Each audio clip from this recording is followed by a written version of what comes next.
Raider Nation, what's going on? It's Mitchell Renz, your host of the Raiders Report, and coming up here on today's show, I'm going to go through the Raiders free agency grades so far, and then at the very end of the show, I'm going to tell you 5 players that I would like to see Pete Carroll and John Spytek look to sign tomorrow or, even a little bit later on today. I do want to give a huge shout out to everybody that tuned in today. We had over 100,000 people on the Raiders Report tuned in, even though we had 1 or 2 technical difficulties. We're going to be live tomorrow at 11 a.m. Eastern Time. We were live for over 8 hours today. As you can see, it's been a pretty crazy day overall, but I'm telling you this right now. If you're a Raiders fan and you want to tune in and pull up with us, make sure you're subscribed. Make sure those notifications are turned on, because if the Raiders end up doing something tonight, I'm going to go home and I'll end up making a video around it. So here's how we're going to do this. I'm going to go through these NFL grades for the Raiders, and I'm not going to talk about the Crosby extension in this free agency grade. I am going to talk about Geno just because, it was probably the biggest move that we did. I'm really going to hit Alex Cappa, Geno Smith, Adam Butler, Jeremy Chinn, and Malcolm Koonce. We'll also talk about some of the players that, the Raiders lost today. And then at the very end, my overall grades. Let's first, though, talk about Alex Cappa. This one was a 2-year deal at $11 million, $11.2 million, $5.5 million guaranteed. I originally gave this a D- and an F.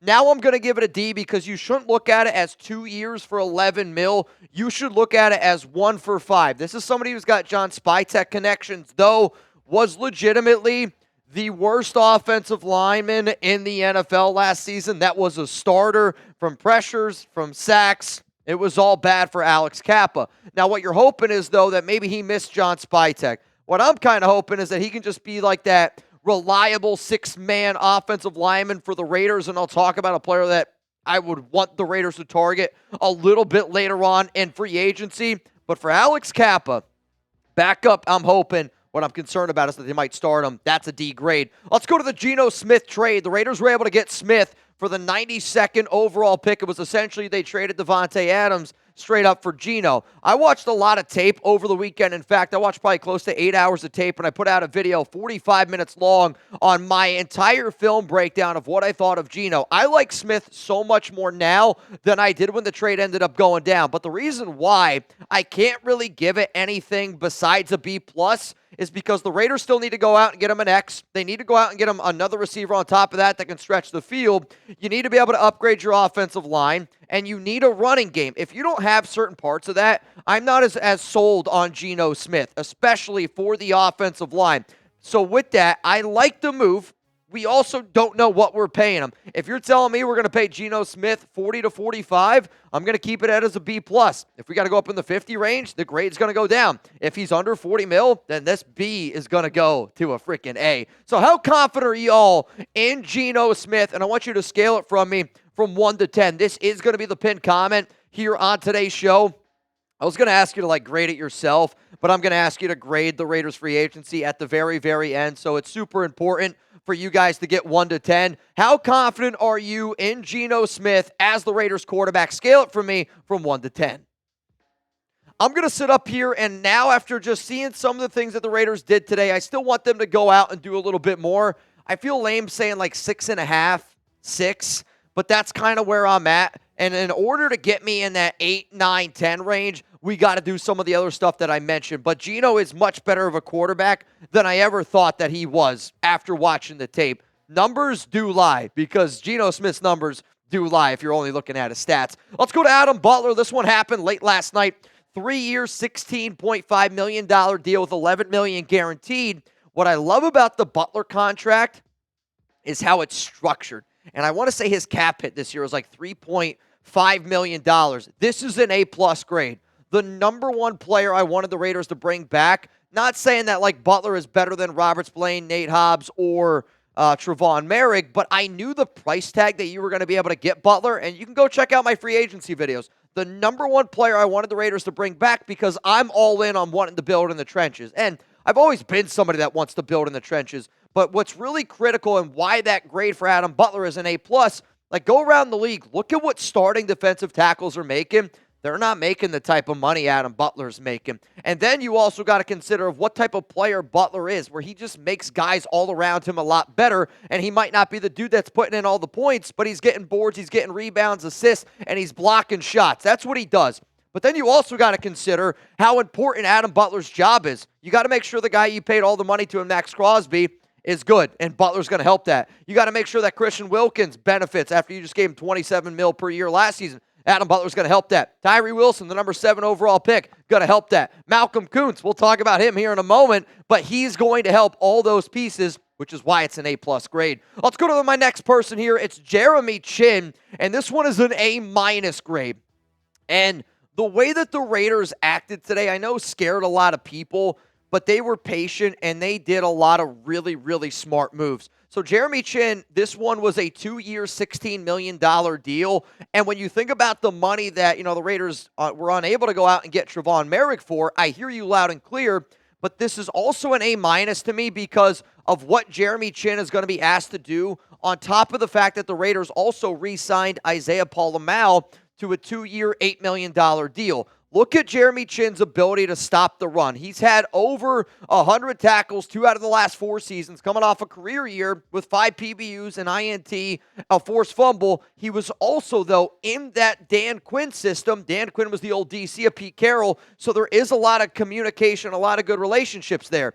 But the one area of Chinn's game that he struggles in is the ability to be a cover safety. So to me, I look at Chinn as being that Marcus Epps replacement.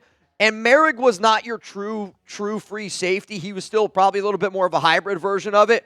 What the Raiders did with Jeremy Chinn is they get a good thumper in the middle of your defense because you lost out on Robert Spillane. And the build of somebody like Chinn is very similar to the build of somebody like a Cam Chancellor. So I almost wonder if they're trying to recreate a Champ Chancellor feel with helping out. You're losing out on Robert Spillane, who had over 150 tackles last season. You got to get somebody at 117 tackles, somebody that can play close near to the box. I like this move a lot here by Chinn. Let's go to the final move then. It was Malcolm Koonce. The Raiders, they brought him back on a 1-year, $12 million deal, fully guaranteed. This is an A- grade. It was the exact contract that I projected here on the Raiders Report. You can go back and check it out. I thought it was going to be 1 year for $12 million just because of the value that I could see him getting.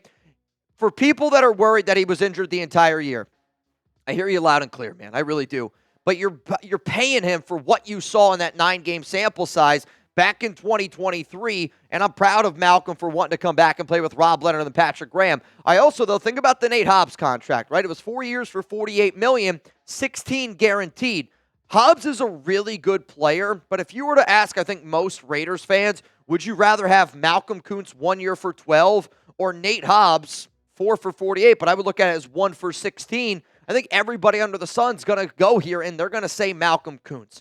You put him on the outside, you let him be the third down guy, pin his ears back, go out and get the quarterback, and then you also allow Tyree Wilson to be more of the run stuffer in there and have a little bit of a rotation with Malcolm Koonce, Adam Butler, Tyree Wilson. You keep Maxx Crosby, Christian Wilkins on the field predominantly. I like that rotation a lot. You got Charles Snowden, John Ulalu, who they have actually a lot of faith in this organization.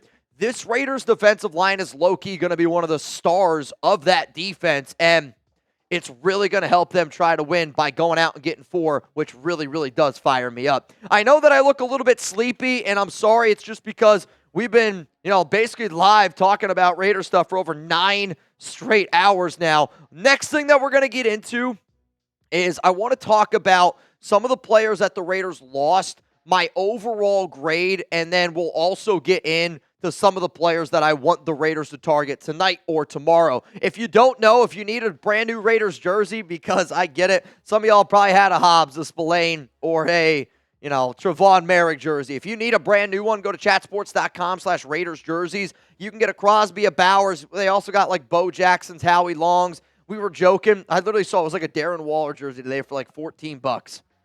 Get a Raiders jersey, $14, and just take the name tag off it. Nobody's going to know. I'm not going to judge you. But if you need a new Raiders jersey, and if you are someone that's like, dude, every time I get a jersey, they end up leaving, spend the extra money. It's called jersey insurance. And if a player's traded or released, guess what? You can get a new jersey. So here's what we're going to do.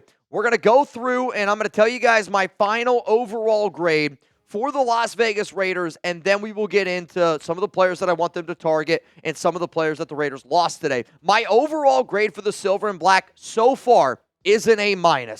They have been patient, and the fact that they have been patient makes me very proud of this team, because you go back and you look at a lot of years, and a lot of people were saying, the Patriots were killing it today, but they were overspending, and the Raiders did not overspend. Essentially, I look at how much money somebody like a Trevon Merrick got, 3 for $51. In my mind, we were able to get Adam Butler, Malcolm Koonce, and Jeremy Chinn for less money. I mean, that's what smart organizations do. And there's a quote right now that's floating around Twitter that I'm looking at, and I think it's a really interesting quote, and it says this, and it's around history, okay? You can't win a Super Bowl today, but you can surely lose one. Pick whatever study you want. There is no correlation, whatever. There's no correlation. Pick whatever study you want. There's no correlation between spending big money in free agency and wins.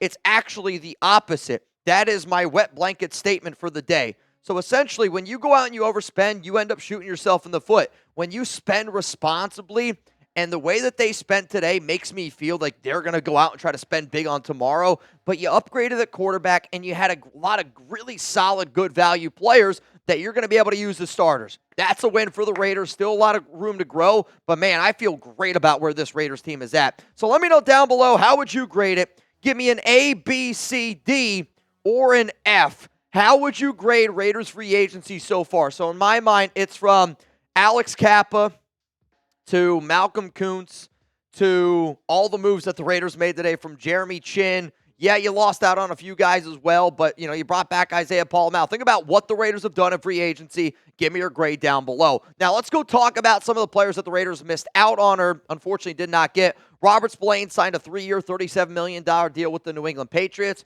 Trevon Merrick, 3 for $51, I believe, and with a chance to get up to $60 million. Nate Hobbs was 4 for $48 with $16 million guaranteed. I like all three of these players, and I will wish the best to all three of those players. I really, really, truly will. But when I see what the Raiders were able to do with Malcolm, with Adam Butler, and Jeremy Chinn, no disrespect to those three guys, that's a big overpay on a lot of those players. So we are able to build solid depth, not overpay, because going out and paying those guys all that money, it's a lot of money. Like at Nate Hobbs, $16 million, or Malcolm Koonce. I'll take Malcolm Koonce. Again, Trevon Merrick is a great player, but Isaiah Paul, Jeremy Chinn kind of gives you what you're going to try to get with somebody like a Trevon Merrick at a fraction of the price. What's really going to be important now is we still got to be able to find somebody who can be that green dot linebacker, and Dre Greenlaw just went a few minutes ago, so that's not really going to be somebody. I do think that Jeremy Chinn low-key is one of their plans today of trying to replace Robert Spillane with a Cam Chancellor safety linebacker hybrid that's going to play up near close to the box, and that's what I think they're going to do. Now, in terms of players that I want the Raiders to target next, and I'm just shooting my shot here. I'm going to go with 5 names. I'm going to go Mekhi Becton, who I think is the top offensive guard still on the market, and I really, really think would be a really solid fit with this Raiders team. Jevon Holland. You have Jeremy Chinn. You have Isaiah Paul. Now you need a true center fielder. Jevon Holland, I think, would be a perfect fit with us. Byron Murphy, cornerback, upgrade over a versatile outside slot corner. I would say that if they're going to pay him what I think they're going to pay him, they'll probably just keep him on the outside. And then at wide receiver, I need a field stretcher in Tyler Lockett, and I need a veteran also, maybe in a guy like Keenan Allen. I'm looking at vets because I want the Raiders to draft also a rookie. So because of that, I'm okay getting a veteran because chemistry is extremely important with somebody like Geno Smith. All right, y'all, I'm ready to hop on out of here. Appreciate it again, everyone that tuned in. Love what the Raiders are doing. They're being patient, but they're acting like a smart franchise. They are doing things like a smart franchise would honestly end up doing. So the fact that they're doing all those things does make me very, very happy about that. And I mean that. The Raiders are acting like a smart franchise. I'll see you guys tomorrow, live here on the Raiders Report again, 11 a.m. Eastern Time. Make sure you guys are ready. I think tomorrow is going to be wild.